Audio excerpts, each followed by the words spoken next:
All right, welcome back, ladies and gentlemen. Well, no prize for guessing the title of this panel discussion that's coming up, which would be all about embracing the digital, how startups are undergoing the business transformation, right? So we get the unicorns into picture with a special focus on the transformation bit. Well, the vibe backstage looked and sounded definitely supremely candid. So I can assure you that this is going to be an interesting conversation, very enthusiastic panel indeed. And hence, I am absolutely delighted, ignited to be welcoming our panel. Let's welcome the CEO of OLX Auto India, Amit Kumar. Let's also welcome Anuj Kumar, the co-founder, Chief Revenue and Operating Officer, AFL. Warm welcome to you both. And along with you both, we would also be inviting Neeru Sharma, the co-founder and director, platform business, Infibeam Avenues. Let's also welcome Satinder Pal Singh, the head solution architects, digital native business, AI SPL. Well, we'll also be joined by Suchi Mukherjee, the founder and CEO of LimeRoad.com. Wow, and the discussion would be moderated by Amit Nauka, the partner, deals and leader startups, PwC India. Well, Mr. Nauka, if you're all set, which I know you are, it's straight away over to you. Thank you so much. Thank you so much, Shikha, for that. Hello, everyone. My name is Amit Nauka. I'm a partner in PwC focusing on deals in the digital space. I've been working in the startup ecosystem in the areas of fundraising and M&A for the last 15 years. But in the last 18 months, about 18 months ago, like all businesses, we found startups building business survival models due to COVID. But very soon, we saw the scenario change and we found companies that had digital at their core of existence were able to quickly reinvent and reconfigure to meet requirements of the changing user behavior.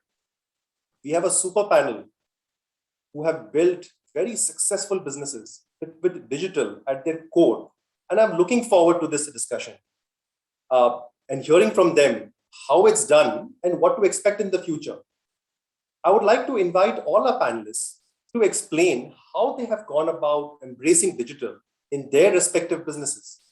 Probably I would request Amit to start off first and we'll go in that order. Thanks, Amit. I think my parents named me with an A, and I'm sure you've been going through the same starting point of being A. So that's me starting. I think digital businesses have been built and are being built across geographies, and the same has been the Indian sort of core for this decade itself. But to me, the bigger or more transformational view has been that these digital businesses have started to become phygital. And that to me is the lead story of some of the businesses that I have been a part of. And that's the transformation that I see around the globe. For example, e-commerce, we saw emergence of pure play e-commerce companies across the globe. And now what we are seeing is these e-commerce companies are merging their businesses with physical businesses, trying to be present to the consumer where he or she wants the products to be. And at the core, that has been the transformation that we are going through. As OLX, 3.5 years ago, as OLX, we were a pure play digital business, enabling transactions between consumers. And today we are enabling physical transactions in used cars with running retail outlets across the country. So to me, when we talk about digital, I think we should be thinking more phygital than digital. And that is one large disruption or undercurrent that I see across the board, not only in India, but also across emerging geographies. And this is not just a direct to consumer business innovation. It is across B2B businesses, C2B businesses. This innovation is what is driving the value creation across the board.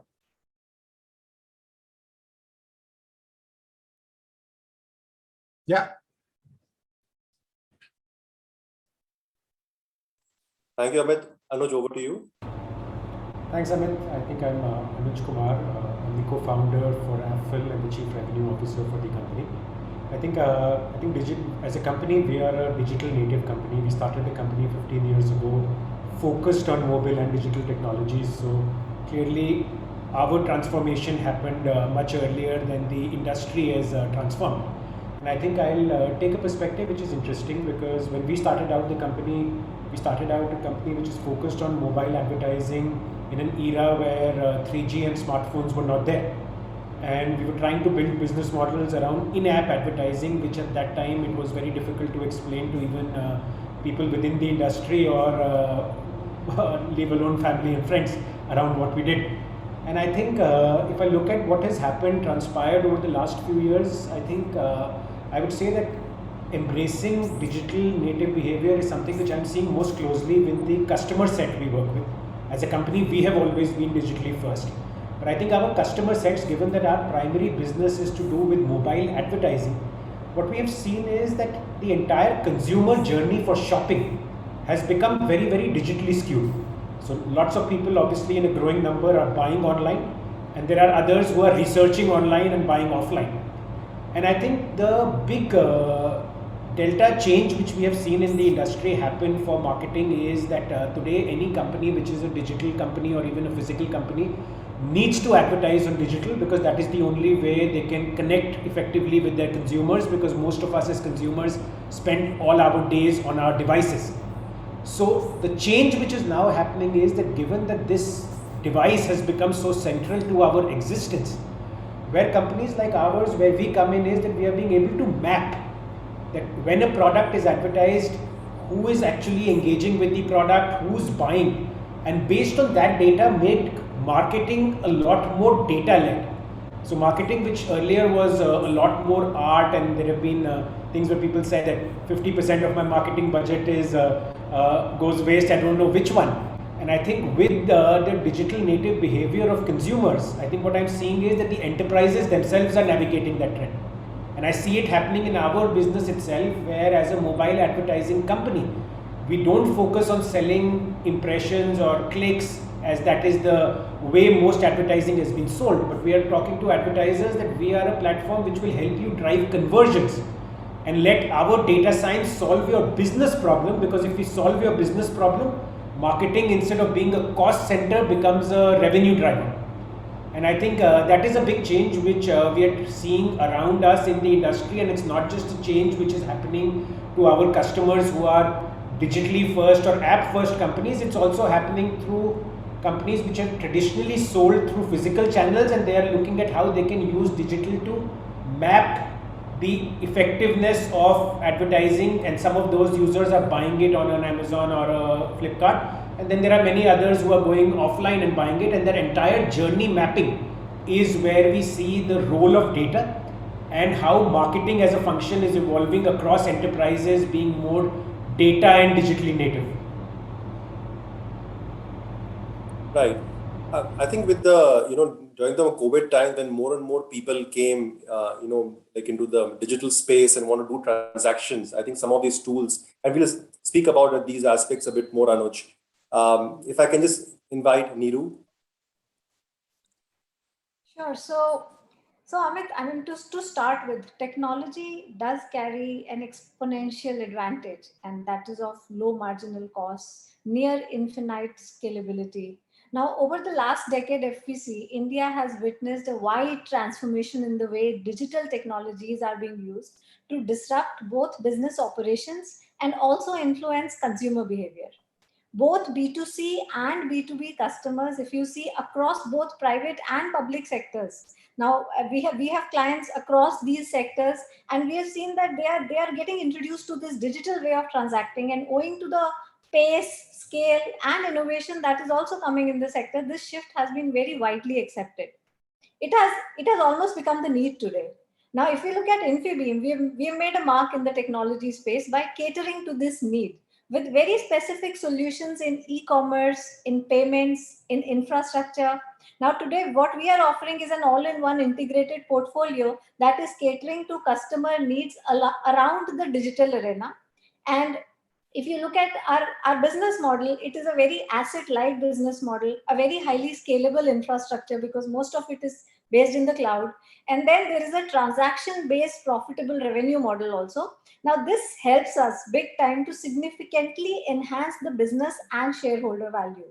We incorporated our company in like 2007. Now, the idea was to venture into the e-commerce enablement business. And within a decade, we are now a player who is one of the leading multinational fintech companies. We are offering digital payment solutions. We are offering enterprise e-commerce technology platforms. Because once there is a customer out there who is used to the digital way of working, then you need these solutions who are powering retailers and brands and setting up their digital identities. The next big thing is how to financially empower them, because once the consumer is stuck online, then of course he needs this digital way of transacting. So our digital payment solution is currently, after the merger with CC Avenues, this is one of the oldest and largest payment gateway solutions. So we're catering to over 85% of the merchant base in India today. And even in the Middle East, we are like the second largest private player. So I think coupled with the fact that there is a platform, which is a SaaS-based model, and then there is a payment infrastructure, which kind of complements it, we have a very niche kind of an offering, which is currently enabling almost 2.5 million merchants on our platform in India and abroad. And we are adding 2,000 new merchants daily, which just shows the kind of trust which is building in this digital ecosystem. So I think COVID, as you rightly said, has brought a lot of new customers online for the first time, which is kind of enabling, it will grow, the digital space is growing in a step function instead of a normalized function going forward. Yeah, thanks, Neeru. And the whole digitization, like you said, public and private partnership, like you spoke about, digitizing the SMBs. I think that's a large space by itself, and I'll pick up on that, slightly later. But just before that, Satinder, would you like to go next? Yeah, thanks, Amit. It's quite similar to what Amit, Anuj, and Neeru mentioned.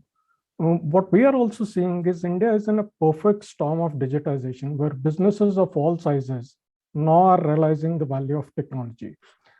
In fact, the value proposition of technology and digital, to my mind, has never been clearer, especially during these turbulent times because of COVID.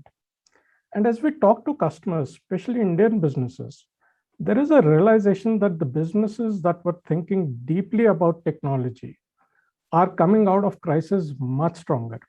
In fact, in a recent analysis done by NASSCOM, they reported that tech intensity of Indian companies will increase from 2% of their revenue to about 5%. If you reflect back on that, it's still small, but increasing very, very dramatically. From our standpoint, in our interaction with customers, we see examples of customer embracing technology to either scale their business or optimize their operations. I will give you a few examples to give you a perspective on what we are seeing. Let me first start with BigBasket, which is India's largest online supermarket. Their business had been growing 20-30% each year, but when COVID stuck and India went into lockdown, they faced an unprecedented demand. Their daily traffic suddenly spiked 6 times higher than pre-COVID peaks. And their strategy to move to a microservices-based architecture really paid off because they were able to meet this spike, maintaining 99.9% uptime and still keep their response time from a performance standpoint of all customer-facing APIs under 350 milliseconds. Well, that's remarkable. Let me pivot to another example. I'll pick a different customer, Hindustan Unilever Limited. 45 billion items sold across almost 8 million plus stores in India. As you would reflect, with every store in India being fairly unique, it's very difficult to support sales team with quality insights. They actually worked with us to build a data lake platform, integrating data from almost 25 plus different sources of data in different formats, multiple terabytes of data every month. And this platform helped them achieve a 65% improvement in their accuracy. Let me quickly move to the third example, and Neeru did briefly talk about that. With Paytm, they also saw data volumes to be expanding very quickly with uptake in digital payment services. And that inspired them to build a more modern, scalable, high-performance core data platform. And this platform is used by both their business units as well as merchants to derive some key insights about their business, user adoption, sales, revenue generation, and make informed business decisions. The platform that they built can spin up big data cluster and execute most of their core ETL processing in as little as 10 minutes, which is down from 12 hours that they used to take, while reducing the cost by 30%. So if you reflect on these, you can clearly see that regardless of the nature of the customer or workloads, digital is really becoming a pillar on which sustainable growth of the company will be based on. Thank you, Satinder. Suchi, if I may invite you now. Thanks, Amit. I think the biggest inflection in our industry, and ours is apparel fashion. It's actually, after groceries, the largest sector in retail. It's about a 500,000 crore business, of which only 6% still happens online. So 94% is happening offline. Yeah. And biggest inflection that we are seeing in our sector, and this is post-COVID, is this burning desire for offline stores to find something to do. And it's not merely digitization to an online store. So, it took Shopify about 16, 17 years to get into explosive growth mode, right? In India, and what Shopify is managing to do globally is what is called decentralized commerce. And it's a huge trend, which is each entity behaves like a D2C brand, right? Each entity has its own, has its own presence. Each entity is not just reliant on a consolidated marketplace, right? Each entity is able to reach out to its customers, and each entity is able to milk and create growth, right? And that's Shopify's taken literally 16 years to get to that explosive growth. That's going to happen in India in the next 2 years, and we are powering that for our sector, right? And where the biggest, and this distributed commerce is going to, I think, spread like wildfire. We saw, it took us, I think, nearly 30 days to get our first 500 stores. It took us 38 days to 6x that. So you can see how fast this inflection is. And the power is not about, hey, let's get you online. That's not the power. The power is, how do I solve for your deepest problem in my sector is very different from the Kirana store or the local pharmacy or the local grocer. The local grocer doesn't have to call its customers and say, "Aaj dal aa gaya hai," right? That's not a use case, right? It's or I've got a new batch of Crocin. But for my sector, the 500,000 crores of business, the biggest use case is, I've got new styles. How do I get it out to my consumers fastest? And how do I do it without relying on unclear, uncertain physical footfall, right? How do I do that? And that's what we're solving for. And so we're giving them an extremely simplified system to convert offline footfall into predictable online footfall. So we're excited. And this distributed commerce, and we're calling it distributed commerce, I think in India, like I said, it's just India is going to see hyper acceleration. And hyper acceleration, not merely because it has experiences in the US and China to learn from, but I think COVID has just really, like we all know, accelerated it like 10 years. So yeah, that's what we're seeing, and that's what we're super excited about. Fascinating, Suchi, and very interesting and very diverse stories, I must say, from every. Now, Anuj, if I just turn over to you, this is what you said, and possibly the same question I'll then ask Satinder, that what could be some of the newer tools that have emerged in recent years that have helped companies undergo business transformation? We have seen or we've heard of cloud-based solutions, the AI, ML which are available. What do you think is the single or the two or three important tools that have emerged in the recent years? Cool. I think it's a fairly large canvas question. I'll try and break it down into a few areas which I feel are seeing greater disruption right now, which is largely will enable the ecosystem growth. So I think one area of disruption which I'm seeing is around entrepreneurship. So I'll answer it in three parts. One around what is happening around entrepreneurship with this transformation. Second is around the world of marketing, which is obviously close to my heart and what we do as a company. And third is from consumer trends. So let's start with the first one, which is around entrepreneurship, because that is what is driving a lot of digital growth and innovation in the country today. It is not the large companies which are innovating and building new products and technologies. Well, that happens at times, but most of the disruption is being caused by startups which are building path-breaking ideas which had sometimes seemed foolish, but today are our ways of life. Now, I think the big change which I see happening there, which has happened over the last few years, and I think I have as an entrepreneur seen that change happening in the industry, I think is the availability of capital. So earlier, if you see that most companies which were building out businesses, the availability of capital was largely coming from outside of India. So even the early unicorns which came into India largely raised big fundings from China-based or Japan-based companies, including obviously some VCs which were based in the Silicon Valley. I think today what is happening is that there is a big climate of domestic investment which is opened out for entrepreneurs, which I think can lead to a greater digital revolution coming out of India. And I think a bigger change which is happening is openness of the public markets to understand technology businesses. So I remember, like, we are a public listed company. We went public in India around 2 years ago. And at that time when we were preparing for it, it was kind of unheard.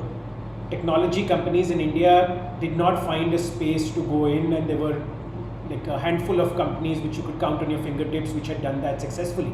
And I think today we have to just open out your newspapers to see the number of companies which are aiming for this route of getting the Indian retail investors excited to invest in their digital story, because the Indian retail investor is also a digital consumer. And as a digital consumer, you are embracing and interacting with those brands possibly a lot more than the traditional brands which some of us have grown up on. And I think that is what is meaning that today a digital company which goes in for an IPO, and I think there was recently a company which went in there which has now more retail shareholders than Reliance. So I think sometimes these trends are dramatic which are happening, that with the availability of domestic investment, both at a retail level from an IPO route and from domestic fund houses, I think that will transform the way the digital revolution is going to happen in India. And I think I'm personally very, very bullish on that. So I think on the entrepreneurship trend, I see that trend growing. On the consumer side, I see that obviously it's a completely non-debatable fact that all of us as consumers spend disproportionate part of our lives on devices. And we were, as working professionals, doing it forever. Now our school kids are also doing it, which possibly wasn't the case earlier. And those guys are grown up to be digitally native far earlier than what we expected them to be. And I think that is a transformative change which is happening, that today for some of us of a certain generation, other media still play an important role. We read the newspaper, we watch the TV, but clearly if you go down a demographic, those use cases are pretty much getting extinct at a very fast pace. So whether it is watching TV, it's all on connected TV. Whether it is consuming news and content, it's all on your smartphone. And I think those consumer trends are massive with long-term effects, because clearly as companies which are building models to reach out to these consumers, with their time spent happening on digital devices, the money spent to reach out to those consumers will also happen on digital devices. So it's a transformative change which will impact how different companies, be it an offline company or an online company, how will they drive business growth? Because all their consumers, if they want to reach that eyeball, it will only possible through a digital medium, because that's the only medium the users are engaging with. So I think there is a consumer trend happening which is changing. There is an entrepreneurial environment which is a lot more friendly with domestic capital boosting and driving innovation. And if I was to wear a marketing hat which is close to our business, I'd see also transformation, because everything you do is a lot more measurable. And I think with measurability comes in greater aspirations of growth and lesser wastage. And I think that is where I feel that businesses in future can be more frugally built, because even in India today, digitally first companies have largely spent most of their dollars to build their businesses around changing consumer habits by doing a lot of offline media marketing. I think a lot of that will move into measurability. And I think that is a third big change, where with measurable media, frugal companies which are running it efficiently with a profit mindset versus having built models which have relied a lot on easy capital, which came in India at a certain time, I think are all transformative, and I think we'll see changes of that with greater growth coming in years to come. Right. So Anuj, with all the, like you mentioned about the frugality, like you mentioned about, say, aspects of targeted marketing. So it is, I think it boils down to mining data, collecting data, and using the data, like in a manner that can give the better ROI. And with, with this background, I think it's the right time to get Satyendra's view, as to, how has your organization, how have you personally looked at this space? Yes, sure. I think, see, fundamentally, if you look at where we are, I think we are in a Web 2.0 phase, which is driven by advent of mobile, social, analytics, and Anuj did talk in great detail about this. Now, coming back to your original question, Amit, what are the technology trends? There are numerous technology trends that we see that are helping company in this phase, like IoT, blockchain, machine learning, real-time analytics, modern databases, microservices architecture. But if I go back to your question on pinning one, then I think I would say that the fundamental trend that is underpinning some of these technologies is what you alluded to, which is having a sound data strategy. And this we are seeing is becoming a top priority for most leading organizations. And the reason is because with any major business initiative, from creating new customer experience to building new revenue streams, leaders must be able to quickly gather insights and get to the truth. And we all talked about initially about this whole going digital transformation. And thanks to that, ability to produce data has exploded. So what we see is there are a lot of initiatives and technologies being used by customers to get their data strategy in place. And once you have done that, then is the phase around agility. And agility comes from taking control of the data and pulling from it as much value as possible. And we see machine learning to be playing a very big role. Almost all of my fellow panelists, they've used machine learning in very, very innovative ways in their business. So whether it's enhancing customer experience, to boosting employee productivity, cutting costs, reducing frauds, machine learning is helping organizations tackle their biggest challenge and opportunity. I'll give you an example. Meesho was able to leverage our machine learning services to improve their forecasting accuracy by 20%. And they built it in half the time that they originally thought. Another example, Games 24/7.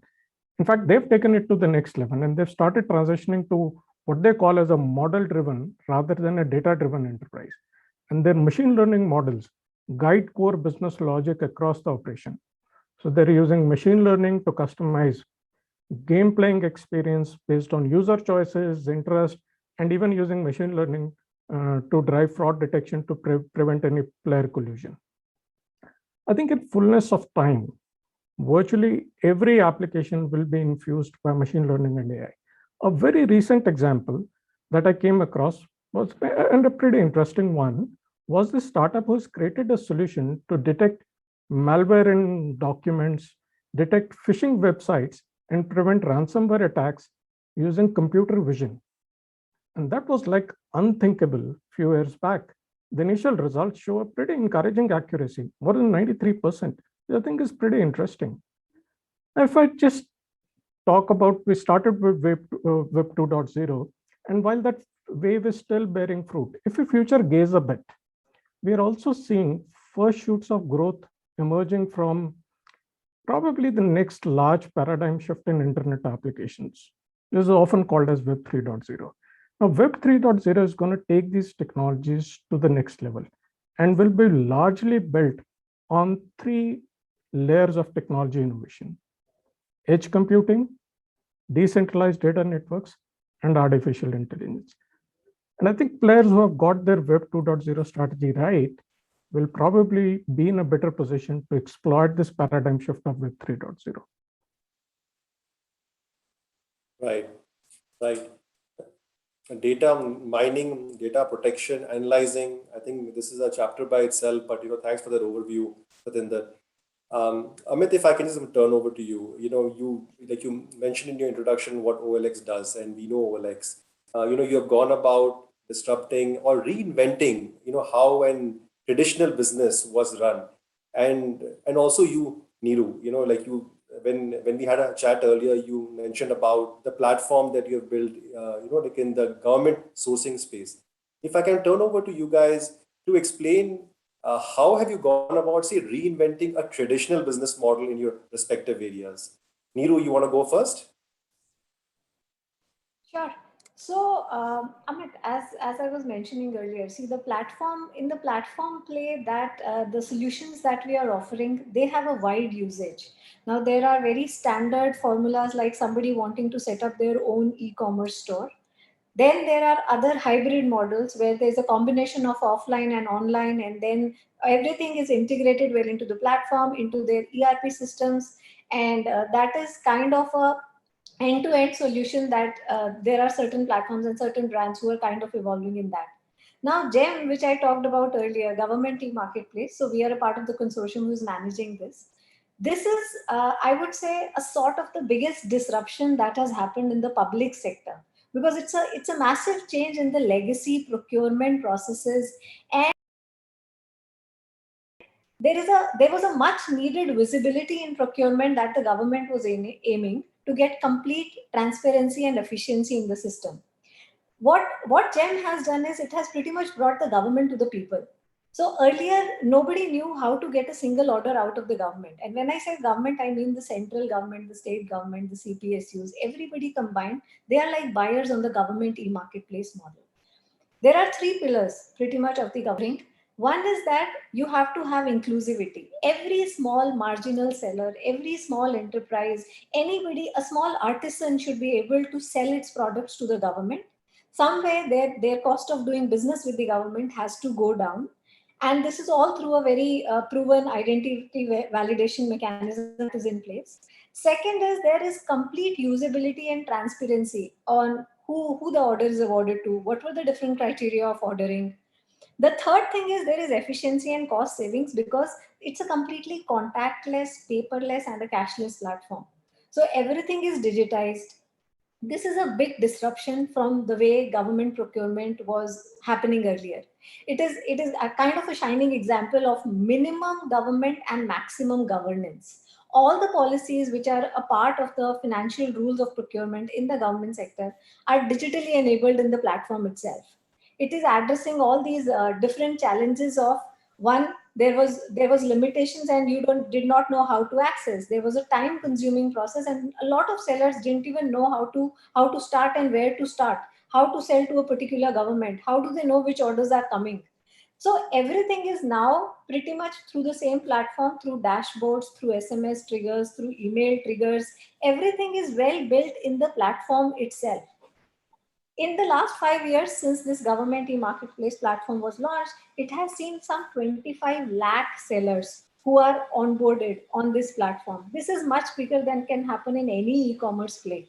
More than 7 lakh or so are micro and small sellers who are coming for the first time transacting in a digital space. Now, if you look at from the buyer side of things, there is a big adoption. There's a huge adoption that we have seen. So 53,000 buyers have already onboarded into the platform.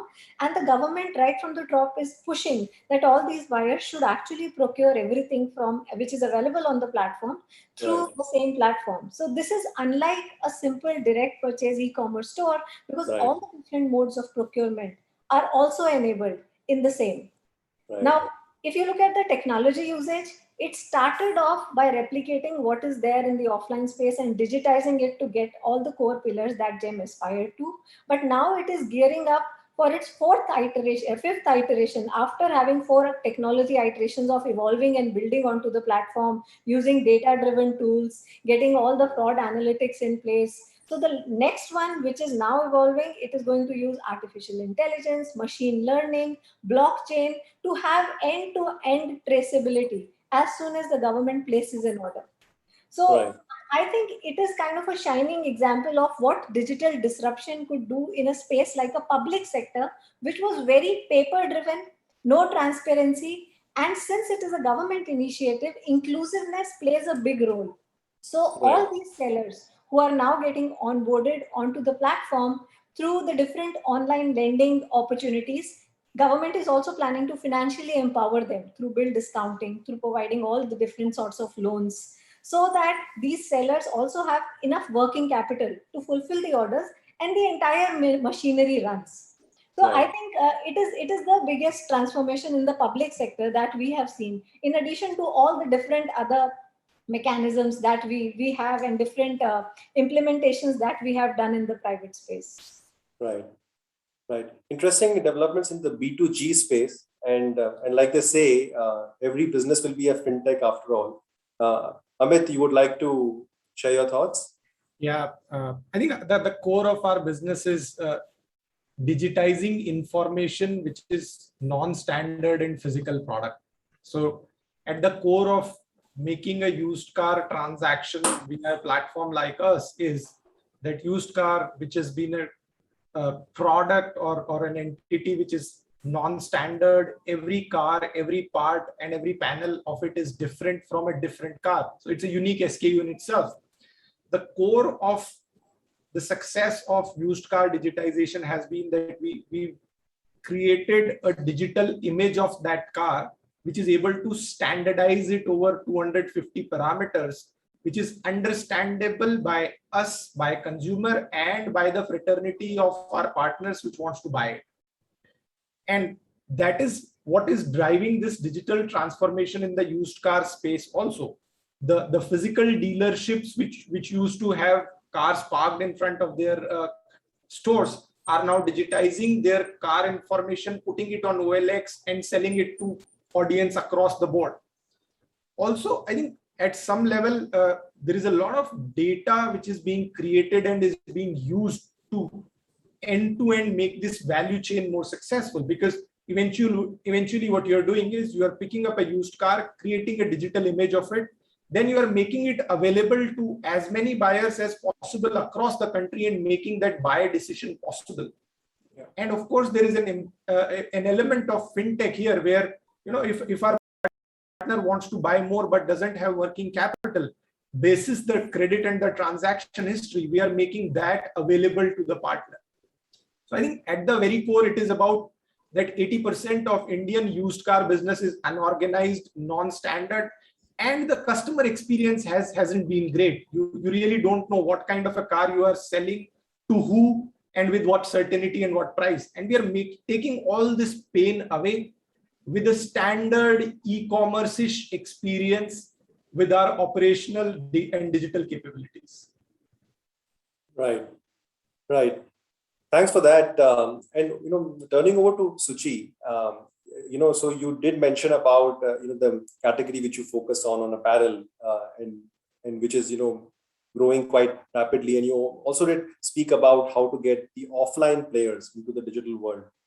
There is this whole the tier 2, tier 3 cities, which are not so well connected. So could you talk about from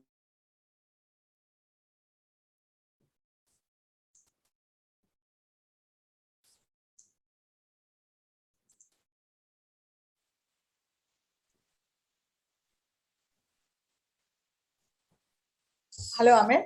Yes. Hear me? Yeah. Hi. So I think I could hear the latter bit of your question, but I assume you were referring to tier 2, tier 3 India. Yeah. And consumer behavior in those areas and how that is getting inflected.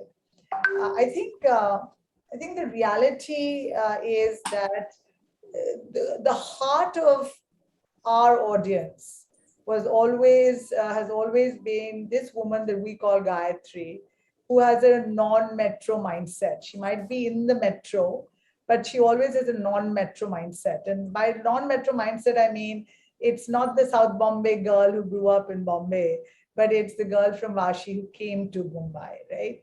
It's the girl from Kanpur who came to Delhi, who came either to study or to work or to, or got married or whatever it is, right? And that's really the heart of the TG. That's the heart of India, right? And that's where the largest mass lies. And I think if you think about how this mass shops, right? This is the mass, and there's a fantastic research piece by Bain, December 2020, which shows very clearly that this mass actually is not just very aware, but actually turns in our sector more often to offline than online, simply because of availability, right? Availability, because of the sheer amount of availability that and the nature of availability offline than online, which is why still, even though one believes that it's trust and touch and feel in our sector, the biggest thing in our sector is selection and availability. And what we found over the course of the last 7-8 years is that actually there is a real divergence in the type of supply that's available online and the type of supply that goes offline, right? And I think that is creating this humongous opportunity, right, that is now in the midst. And it's the same opportunity that Shopify went after in the West and enabled, digitized, got people to access. And I think that's the explosion we'll see. The users, I think in tier 2, tier 3 are way more savvy and way more sort of have way higher velocity, right, than anybody else. So, for example, historically, the belief was that, a reseller network, when it sells to these guys, has a very high reach. When we speak to the tier 2, tier 3 audience, they buy once from a reseller, and then they realize very, very quickly that, hey, you know what, this reseller is getting some margin, right? And so they're earning something. So they then really themselves want to very rapidly get to the source, right? Because they know that there is a layer in the middle, and that this layer that is selling to them. And so it's very interesting when you sit down in user research, you see just how savvy, just how tuned in this user really, really is. And the desire to say that, look, I know this, and I also know that there is, I'm probably not paying the cheapest price. So extraordinary amount of a value consciousness, but also just really real sharpness about the channel, the way they make their choices, and the intelligence and the smarts around these choices. So I think what you will find is that you will find over the next 2 years, extraordinary amount of movement in the underlying product that's available. And then with that, the disruption of what we think are channels that are working or have worked in the last 2-3 years, actually getting disrupted very, very quickly. And I think that's an exciting space. Right. We're finding tier 2, tier 3 getting inspired by a whole bunch of stuff. Actually, right. Not even just India, right? They're getting inspired by Netflix and by Hotstar, Disney, which, by the way, you can argue has way more content than even Netflix. So they're getting inspired there. They're getting inspired in Instagram, and nothing to do with India also. So their access to knowledge is high. And so when you now try to meet that demand, that's going to be a very, very interesting challenge on the supply side. Right. Very interesting times. Right. Thanks, Suji, for putting it so simply. We are out of time. And thanks to all the participants, very, very diverse and very interesting views. Anuj, you spoke about personalization. Amit and Neeru, very, very good insights. And Satinder, thanks for that overview. I'll just pass it on to Shikha now for the closing remarks. Thank you so much. Thank you, panelists. Thank you very much. Amit, I think there couldn't have been more befitting remarks than what you all did say at the forum. So digitally mature companies, we know, are more profitable than their less mature peers, for sure. And all that you discussed, we now know where the goal lies. So thank you very much, Amit, and the panel for delving on the how part of getting to the goal. Well, we wish you a happy conference ahead. And on that note, just requesting all my dearest attendees to quickly visit the Kyndryl booth, and do not forget to fill in the feedback forms there, because that fetches you some extra leaderboard points. And come back super soon, because we'll be right back live with our next session. Up and onwards, we will talk about startups and cybersecurity. I'll see you.